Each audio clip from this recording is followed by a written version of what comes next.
지금부터는 코로나19 관련 소식을 집중적으로 여러분께 전해드리도록 하겠습니다. 여러분 걱정이 많으시죠? 그리고 우리는 언제쯤 백신을 접종받을 수 있을까? 이런 문제에 대한 관심도 많으실 것 같습니다. 이재갑 한림대 강남성심병원 감염내과 교수님, 남지현 SBS 정책문화부 기자와 함께 이야기를 나눠보도록 하겠습니다. 어서 오십시오. 네. 안녕하세요. 남지현 기자, 어제는 1,000명을 넘어섰다가 어제는 700명대를 기록한 거죠? 네, 어제 0시 기준으로 1,030명이었고요. 예. 오늘 0시 기준으로 718명입니다. 근데 이게 지금 검사 건수가 줄었다고 보기는 조금 어려운 게요. 아, 그래요? 네, 토요일 검사 건수가 24,000여 건이고요. 일요일이 22,000여 건이거든요. 2,000건 정도 네. 줄었네요. 그러니까 토요일에 유난히 검사 건수 대비 좀 양성인 분들이 많았던 게 맞는 것 같고, 어제는 아무래도 일요일이다 보니까 적기도 했고, 근데 단순히 이제는 검사 건수만 갖고 보기는 조금 분석하기는 어려운 상황인 것 같습니다. 그러면은 이 검사 건수가 말이죠. 저희가 코로나19 초기에는 미국이나 일본에서 왜 우리는 한국처럼 검사를 못하느냐, 저런 진단 기법을 왜 우리는 개발하지 못하느냐, 우리를 부러워했던 것 같은데 검사 건수가 의외로 우리가 지금은 이 인구 대비로도 많지 않다 이런 얘기가 있던데 맞습니까? 어떻습니까? 검사를 할 수 있는 능력들은 훨씬 더 많기는 많은데요. 그러니까 실제로 지금 이제 검사에 카운트되는 거는 이제 증상이 있어서 선별료에서 와서 하는 검사들이고요. 그 외에 뭐 출국을 하려고 검사하거나 뭐 병원에서 자기 직원들 전수조사하거나 요양병원 전수조사 카운트는 여기 카운트되지 않습니다. 훨씬 많은 양들이 지금 검사가 좀 이루어지고 있는 상황들이라는 거고요. 그리고 사실 그 토요일 날 집계된 게 이제 어제 발표된 1,000명이 넘었던 거는 금요일에 진단 들어간 확진자 중에 조금 검사가 많아지면서 일부가 토요일 날 확진되는 거로 밀렸습니다. 그러다 보니까 금요일 날 확진됐어야 되는 사람 중에 일부가 토요일 날 확진된 거. 1,000명이 넘어선 이유 중에 하나가 그런 요인이 있다는 말하면 거죠. 이제 금요일이 1,000명 이미 넘었어야 되는 거고 토요일은 조금 낮았어야 되는데 이제 토요일 날 밀린 검사 물량이 다 소화가 되고 어제 이제 실제로 검사가 들어가다 보니까 어제는 조금 낮아지게 되는 거여서 어제가 주말 통계에 제대로 된 주말 통계라고 볼 수 있습니다. 어제가 제대로 된 주말 통계다. 네. 그런데 그럼에도 불구하고 700명대를 기록했다고 한다면 이번 주에 또다시 1,000명을 넘어설 것이다. 이런 전망들이 나오고 있는데 그래서 많은 분들이 걱정하고 있는데 교수님 생각은 어떠세요? 지금 진단검사 예약해 선생님들하고 상의를 해보면 화요일까지, 월요일까지 검사가 전반적으로 적고요. 그러니까 화요일부터 검사량이 이제 본격적으로 제대로 올라가서 그러니까 수요일부터 발표되는 수목금의 이제 확진자 숫자가 제대로 이제 지금의 현 상황을 반영하는 확진자 수라고 얘기를 하거든요. 그러니까 만약에 2.5단계가 효과가 있었다 그러면 지금 이제 한 1,000명 단위에서 사슬금슬금 머무르거나 꺾여야 되고요. 2.5단계 효과가 없었다면 수요일이나 목요일, 금요일에서 1,000명 넘는 숫자로 계속 올라가는 상황이 발생을 하겠죠. 그래서 앞으로 3, 4일 동안의 발생 추이가 이번 3차 유행의 이제 정점에 이르렀는지 아니면 3차 유행이 더 극심하게 나빠질 건지를 이제 예측하는 숫자가 될 가능성이 높습니다. 2.5단계로 격상한 게 이번 주 중반이 되면 내일인가요? 내일로 한 주가 되는 거죠. 일주일이 되는 네, 겁니까? 그래서 교수님 말씀하신 것처럼 이번 주 중반, 후반이 중대 고비가 될 것이다. 과연 네. 꺾이느냐 안 꺾이느냐, 2.5단계 효과가 있느냐 없느냐. 조금 전에 정은경 청장 예. 같은 같은 경우는 지금 감염 재생산 지수, 그러니까 한 환자가 몇 명에게 전파를 하는지를 보여주는 그 지수가 지난주 기준으로 한 1.18까지 떨어져서 지금 모든 것들 모델링 해보면 한 950명에서 1,200명 정도 당분간 확진자가 나올 것 같다라고 했거든요. 근데 이제 과연 2.5단계 효과가 어느 정도 나타나느냐에 따라서 그게 좀 달라질 텐데요. 지금 저희가 2.5단계로 올린 지 내일로 꼭 만 한 주가 되고요. 예. 보통 한 열흘 정도는 지나야 효과가 나타난다고 하는데 그러면 아까 말씀하신 이번 주 목요일, 금요일쯤이 될 거고요. 하나 우려되는 상황은 지금 2단계 효과도 사실 충분히 나타나지 않다. 정부가 이동량 많이 안 줄었다. 기대한 만큼 줄지 않았다고 계속 경고를 하고 있거든요. 과연 2.5단계로 갔을 때 얼마나 줄어들 것인지는 이제 이동량이 얼마나 줄었는지 휴대전화 통계 같은 것을 보면서 좀 이번 주말이 돼 봐야 알 것 같습니다. 예, 지금 3단계 얘기가 조금씩 자꾸 나오고 있는데 어쨌든 대통령의 어제 이야기나 또 총리의 이야기를 보면은 3단계 갈 수도 있다, 각오해야 한다. 그러나 적어도 3단계 가는 건 신중해야 한다. 이렇게 보면 되는 최후의 거죠? 보루라는 표현을 오늘 정세균 총리가 썼고요.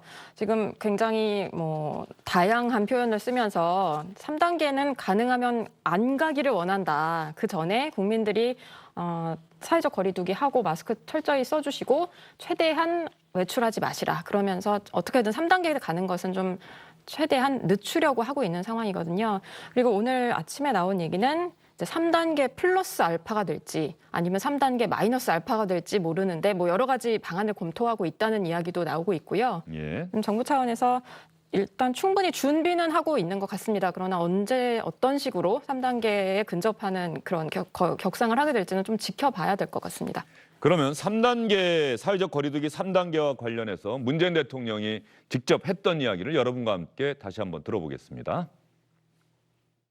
지금 확산세를 꺾지 못하면 사회적 거리두기 3단계 격상도 검토해야 하는 중대한 국면입니다. 3단계 격상으로 겪게 될 고통과 피해는 상상하기조차 힘듭니다. 사회적 거리두기를 3단계로 높이는 것은 마지막 수단입니다.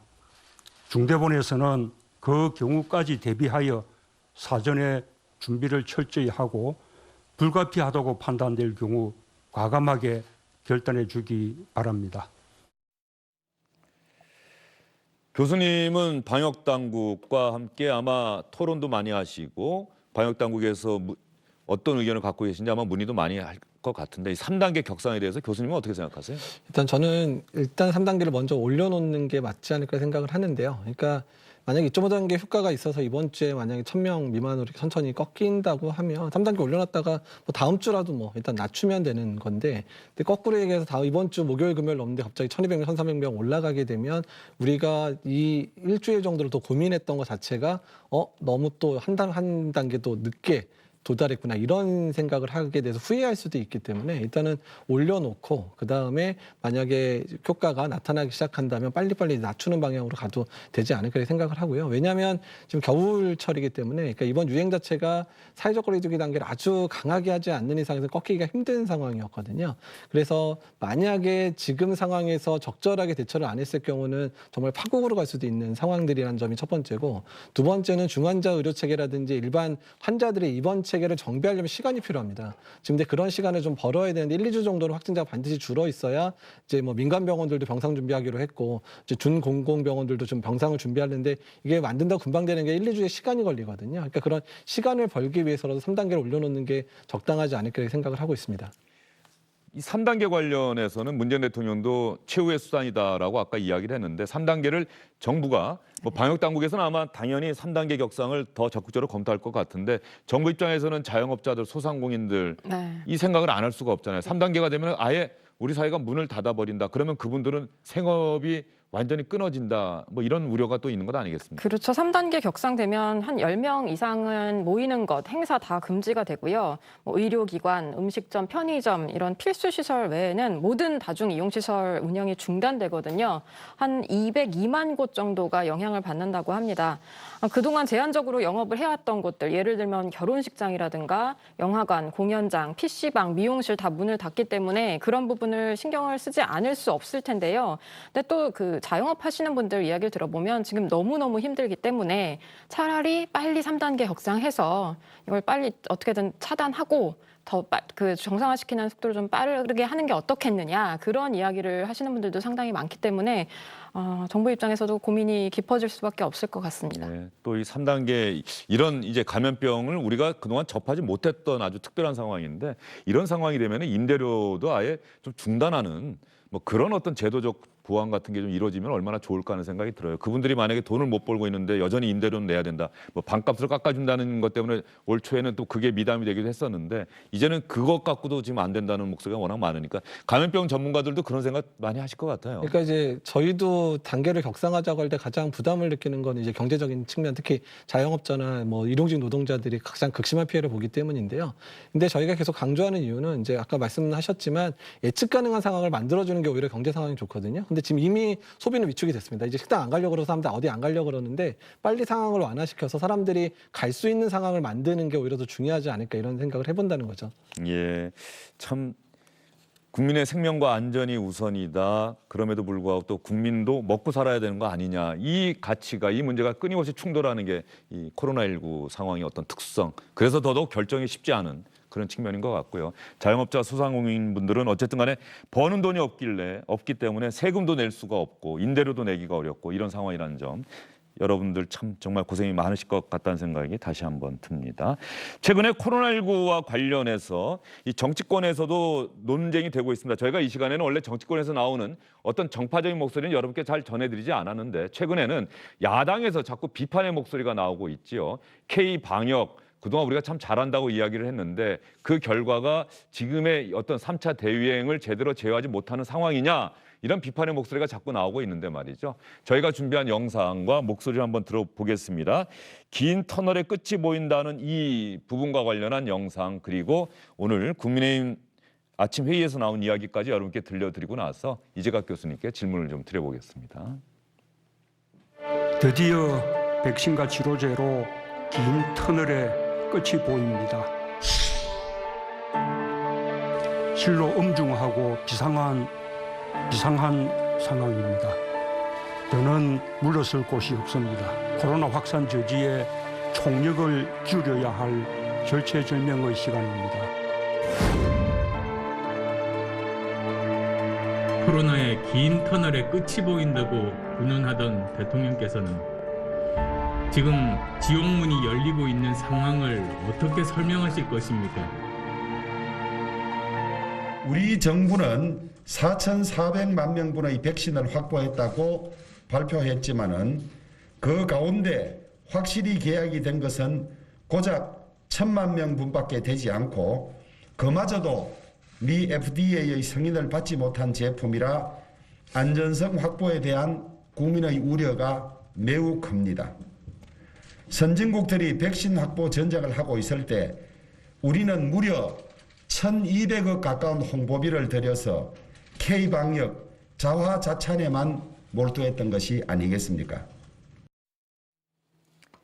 사실 이런 감염병에 대한 대처에는 여야가 따로 있을 수 없다. 정부뿐 아니라 정치권도 함께 힘을 합쳐야 한다. 그런 분위기가 많았었는데 최근에는 야당에서도 K-방역 뭘 잘했느냐라고 하는 목소리가 자꾸 나오고 있고 이것도 어쨌든 간에 여론에 일정 부분 그런 여론이 있기 때문에 야당이 이런 얘기를 하는 것 아닐까 싶은 생각이 드는데 네. 교수님께서는 어떻게 생각하세요? 그러니까 어쩌면 거꾸로 얘기를 하면 3차 유행을 이제 앞으로 어떻게 대처하는지가 그러니까 우리나라의 K-방역이 정말 잘한 거냐 아닌 거냐를 판가름하는 이제 마지막 시점이라고 생각이 들거든요.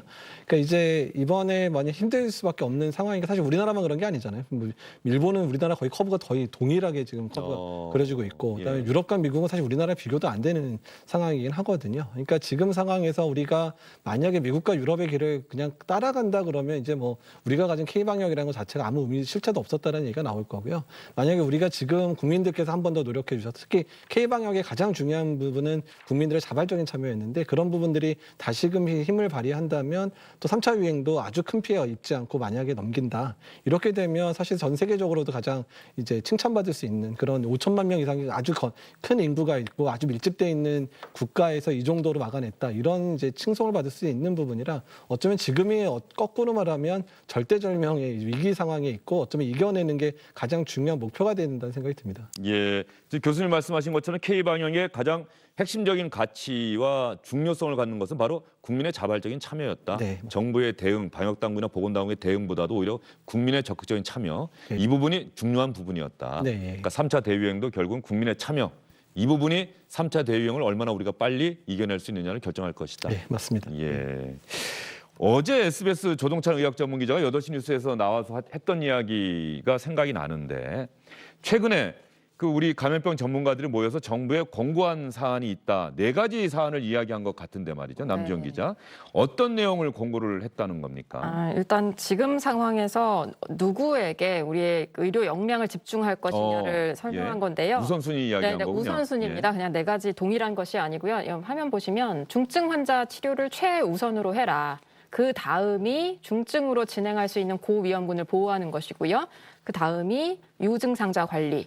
그렇게 하고도 좀 역량이 남아 있으면 그러면 그때 무증상자 선별하고 관리하는 걸 하도록 하면 좋겠다. 그래야 우리의 그 의료 체계가 붕괴되는 것을 막을 수 있고 의료진도 어느 정도 좀 지금 굉장히 많이 소진된 상태니까요. 좀 그들의 인력도 조금 아낄 수 있다. 그런 이야기인데요. 지금 이 마지막 역량이 남으면 무증상자를 찾도록 하자 예. 그랬는데 지금 사실 임시선별 검사소를 차리고 오늘부터? 예, 오늘부터 지금 검사를 하고 있죠. 근데 이게 과연 무증상자를 찾아서 지금 상황에서요. 이 사람들을 다 생활치료센터나 전담병원으로 입원시키고 그렇게 하는 것이 과연 중환자 치료 역량을 오히려 좀 안 그래도 가뜩이나 부족한 역량을 분산시키는 것 아니냐 이런 우려가 나오고 있는 것이 사실입니다.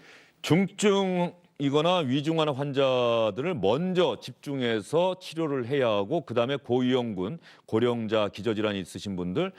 그런데 지금 우리 방역당국의 대응은 좀 거꾸로 가고 있는 것 아니냐. 어제 조동찬 기자는 또 그렇게 평가를 하던데 전문가로서는 어떻게 생각하세요? 거꾸로 간다기보다는 이제 자원의 효율성들을 따져야 되는, 저희가 1, 2차 유행 때도 계속 말씀드렸지만 있는 자원 가지고 얼마나 이제 효과를 볼 거냐에 대한 측면인데, 일단 중앙임 사이에 권고한 그 부분 상당히 중요하긴 합니다. 일단 중환자 치료를 잘해야 사망률이 이제 잡히고 일단은 가족들이 슬픔을 당하지 않게 하는 부분이 크잖아요. 예. 그러니까 그 부분인데, 다만 저도 마찬가지인데 지금은 일단은 이런 임시선별진료소나 이런 것은 일단은 어느 정도 유행을 잡았을 때 이제 우리가 잠불을 끈다 그러죠. 이제 지역사회 만연된 감염을 이제 확실히 줄이려고 할 때 필요한 방법이고요. 지금은 오히려 확진자가 나올 만한 위험한 공간들에 투망식으로 검사를 해서 그쪽에서 빨리빨리 확인을 해서 그런 사람들이 중증으로 진행하지 않게 하는 게 상당히 더 중요한 시기기는 하거든요. 그래서 일단 인력이나 이런 부분들이 중환자 치료, 그다음에 역학조사를 하면서 역학조사 충분히 못하니까 그 역학조사에서 확진된 사람의 주변부를 아주 많이 검사를 해서 그중에 확진될 만한, 특히 고위험군에 확진될 만한 사람들을 빨리 진단해서 치료하는 이런 역량들로 집중하는 게 맞을 것 같고요. 이 상황을 잘 거쳐서 만약에 조금씩 안정된다면 이제 임시선별진료소를 통해서 수많은 지역사회 내 감염자들을 최대한 이제 격리를 해서 전반적인 큰 유행 자체를 잠잠하게 하는 이런 순서로 가는 게 맞긴 맞습니다. 예. 임상위가 권고한 그 사항이 현실적으로는 더 맞다는 말씀이십니까? 네, 어떻습니까? 현실적으로 맞긴 맞고요. 예. 사실은 그렇다고 해서 중환자 치료를 뭐 안 하고 있는 거는 아니고 준비를 안 하는 건 아닌데 그쪽을 좀 더 빨리 준비를 해야지 되는 상황이고, 단계를 올리자고 한 이유도 중환자가 많이 발생해서 사망률이 늘어나는 걸 빨리 줄여야 되기 때문에 말씀을 드리는 부분이거든요. 그러니까 만약에 중환자 역량이 충분해가지고 한다 그러면 어느 정도 지금 상황에서 단계를 안 올리고 조금 버틸 수는 있어요. 근데 만약에 지금 상황에서 확진자가 더 늘어나고 중환자가 확 늘어나게 되면, 그래서 만약에 뭐 인공호흡기를 달아야 되는 사람이 못 다는 상황이 생기거나 중환자실 들어가는 사람이 못 들어가고 죽는 상황이 생기는 상황은 절대로 생기면 안 되니까 막아야 된다는 측면에서 말씀드리는 부분이어서, 일단 현재는 가지고 있는 자원이 한계가 있으니까 최대한 선별적으로 집중해서 지금의 위기를 건너야 된다는 얘기죠. 그러면 위중하거나 중증인 환자분들을 치료할 수 있는 치료 공간, 병상, 네. 왜 올해 초나 지금이나 매일 똑같은 이야기가 나오고 있는지, 그때부터 적극적으로 대응해야 되고 이게 중요하다고 이야기를 했는데, 뭐 현실적인 어려움이 있다는 것은 인정하거나 이해는 할 수 있지만 왜 우리 보건당국에서 똑같은 얘기가 계속 나오고 있느냐, 이 부분은 좀 아쉽다, 이런 얘기를 하신 분들이 많아요. 네, 사실 뭐 5월 달부터 예. 지금까지 매번 이제 싸웠던 부분이고 매번 저희가 비판하는 부분인데, 지금 1차 유행, 2차 유행, 2차 유행 때도 중환자실이 부족할 뻔했었거든요. 근데 그때부터 계속 준비를 해야 되고 분명히 가을 겨울에 3차 유행이 커질 거라고 얘기를 했는데 준비가 안 됐어요. 또 일부 준비된 병상 또 그냥 돌려놔가지고 못 쓰고 있었던 상황도 있었거든요. 그러니까 그 부분은 정부 차원에서 이거는 솔직히 사과를 해야 되는 상황이에요. 이건 충분하게 사과를 하고 이제 사과한 거를 바탕으로 해서 앞으로 우리가 어떻게 준비할 거니까 최대한 노력을 하겠다라고 밝혀줘야 되고요. 지금 상황에서는 어차피 민간 병원들이 동원되지 않으면 못 하거든요. 아, 민간 병원들이. 그러니까 민간 병원들한테 충분하게 보상을 하고 그다음에 인력을 주든지 병상을 하나 폐쇄시키고 거기 인력을 우리한테 줘서 중환자를 보게 하든지, 아니면 너네가 병상을 하나 폐쇄해서 거기서 중환자를 보게 한다든지 이런 식으로 가고, 이미 이제 상황이 엄중하다 보니까 민간 병원들도 하나둘 이제 동참을 하기 시작을 했단 말이에요. 근데 그 상황을 8월, 9월에 준비를 했었고 그거를 민간 병원이 믿을 만한 수준 정도로 했다 그러면 민간 병원이 또 안 했을까? 그러진 않았을 거고. 근데 민간 병원도 상황이 위중하니까 이제 뛰어드는 측면도 있기는 있는데, 그래서 이런 부분에 있어서는 사전에 이런 조율 작업이 먼저 돼 있었으면 적어도 이번 2차 유행, 3차 유행이 시작된 3, 4주 전부터 민간 병원 이제 준비하십시오. 이제 그런 상황이 됐습니다. 민간 병원이 그때 준비했으면 지금 중환자 병상이 100개, 200개 먼저 준비됐었을 거거든요. 예. 오늘 뭐 저 기사 보니까 평택의 한 병원의 병원장께서 자신의 병원에 모든 병상을 제공하겠다, 이렇게 좀 자발적으로 또 나서시는 민간 병원들도 있는 것 같아요. 결과적으로 이제는 위중증 환자를 위한 병상 확보는 민간 병원에 기댈 수밖에 없는 상황이 돼버리는 건 아닌지. 그렇긴 한데 아직까지 그 병원 외에는 뭐 병원을 통째로 열겠다 그런 상황은 없는 거고요. 아까 말씀하신 대로 이제 국공립병원 중심으로 조금씩 병상을 내놓고 있는 상황입니다. 예, 알겠습니다. 의료진들도 거의 지금 한계 상황에 다다랐다. 사실 1년이 다 돼가고 있지 않습니까? 거의 매일처럼 코로나19 바이러스와 사투를 벌이고 있는데 의료진의 현장의 목소리를 주영진의 뉴스 브리핑에서 직접 들어봤습니다. 문제는 뭐냐면 기존에 꽉 찬 병실에 계신 분들이 이제 중증으로 변할 때는 인공호흡기가 필요하다든지 하는 과정을 밟게 되는데 거기에 대한 지금 의료 인력 같은 부분들이 많이 부족해서 조금 더 많아지게 되면은 좀 심각한 상황이 올 것 같아서 큰 걱정입니다. 거동 못 하시는 분들은 간병 인력들이 별도로 이렇게 투입이 돼서 여러 가지 체위를 변경시켜 드린다든지 뭐 식사 수발을 드린다든지 이런 일을 해야 되는데 코로나 병실에서는 감염의 위험 때문에 의료진들이 주로 들어가게 됩니다. 간병 인력들이 하던 일을 사실 대부분을 같이 해줘야 되기 때문에 손이 훨씬 많이 가게 되는 거죠. 그러다 보면 역시 지치고 또 손이 부족한 그런 일들이 많이 생기게 되겠죠. 일단은 위중증 환자는 경증 환자에 비해서 환자 상태가 수시로 바뀌기 때문에 그에 대한 대처를 빠르게 해야 되는 측면이 있고요. 그 부분에 있어서 이제 충분하게 인력 공급이 좀 어렵다 보니까 이제 근무하는 의료진들은 피로도가 점점 쌓이는 부분이 있습니다. 환자를 조금 좋아지면은 다른 병실로 계속 옮겨야 되고 또 새로운 환자를 또 받아서 파악하고 또 급성기 치료를 해야 되는 부분이 있으니까 기존의 같은 숫자로 근무하는 의료진들의 피로는 뭐 배 이상 더 높아지는 측면이 있습니다. 자, 현장에서 사투를 벌이고 있는 의료진분들 조금만 더 힘내주시기를, 여러분의 손에 대한민국의 생명과 안전이 달려있다는 그런 말씀을 다시 한번 드리고 싶습니다.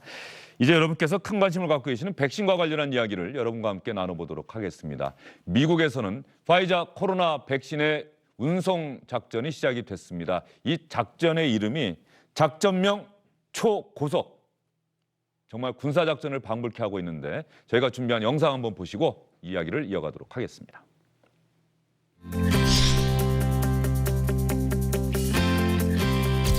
I am pleased to announce that late yesterday, the FDA authorized for emergency use the Pfizer BioNTech COVID-19 vaccine.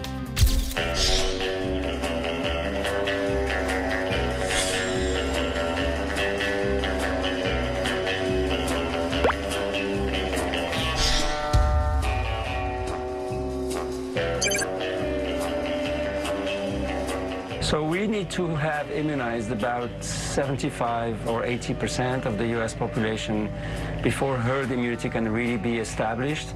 We hope to reach that point between the month of May and the month of June.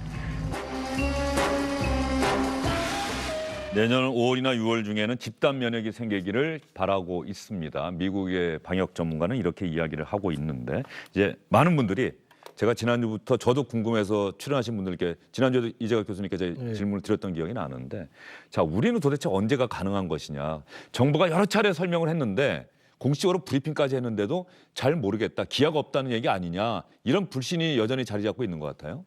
일단은 뭐 내년 2월, 3월에 백신이 우리 손에 들어올 거는 같고요. 그 이후에 이제 우리나라에서 접종이 시작되는데 워낙에 국가검정 과정을 거쳐서 보통 한 달 정도의 시간이 소요되는데 아마 그걸 아마 최소화 시키려고 하는 것 같습니다. 그렇게 되면 빨리 접종돼서 이제 의료 필수요원이라든지 뭐 어떤 일부 고위험군들은 뭐 빠르면 3, 4월이라도 접종이 가능할 거라고 예상은 하고 있거든요. 네, 어떻든 이제 정부가 계속 요구하는 거는 그런 단계 절차들 부분에 있어서 반드시 줄일 수 있는 영역들 빨리 줄여서 최대한 빨리 맞을 수 있는 방법을 만들어라. 이제 이렇게 얘기를 이제 부탁을 하는 부분이고요. 그러니까 지금은 그냥 모든 게 착착착착 진행이 돼야 되다 보니까 제가 이제 부탁하고 싶은 거는 백신의 이제 이런 도입에 관련된 부분들 또는 백신을 접종을 하는 그런 부분들에 있어서 TF를 구성해서 정말 만에 하나 실수가 일어나지 않게끔 최대한 노력을 해놓는 그런 작업들이 상당히 중요하다는 생각이 듭니다. 그 말씀 듣다 보니까 한 2주일 전만 하더라도 말이죠. 지난주에 공식 브리핑이 있기 전에 2주일 전만 하더라도 우리 정부에서 나온 이야기는 내년 하반기 아니었습니까? 내년 하반기에나 접종이 가능할 것이다 이렇게 얘기 나오지 않았어요? 아니요, 하반기는 아니었던 내년 하반기가 얘기가 좀 많이 나왔던 것 4주 같은데. 전에 이제 하반기 접종이 시작되게 하겠다라고. 그렇죠. 그렇게 얘기가 나왔었죠. 보건부장이 물량은 도입은 하고 예. 다른 나라에서 맞는 걸 보고 좀 안전한지를 평가한 뒤에 하겠다 뭐 하다 보니까 아마 하반기가 됐던 것 같은데요. 예. 지금 직전에 브리핑에서 정은경 청장이 얘기한 거는 만약에 3월부터 접종이 시작된다면 아마도 아스트라제네카의 백신일 것이다. 그 정도 얘기까지는 지금 나와 있는 상태죠. 결국 우리가 첫 접종을 받게 될 백신은 파이자나 모더나가 아니라 네. 아스트라제네카가 될 것이다. 근데 아스트라제네카는 지금 현재 미국 FDA에서 최종 임상 승인이 나지 않은 사용 승인이 안 났죠. 내년 2월쯤 될 거라는 얘기가 지금 나오고 있고요. 조금 전에 뭐 아스트라제네카 측이 뭐 6주 안에 뭐 절차가 완료될 것이다 뭐 이런 이야기도 했다고 하는데. 그러면 한 내년 2월쯤이 되겠죠.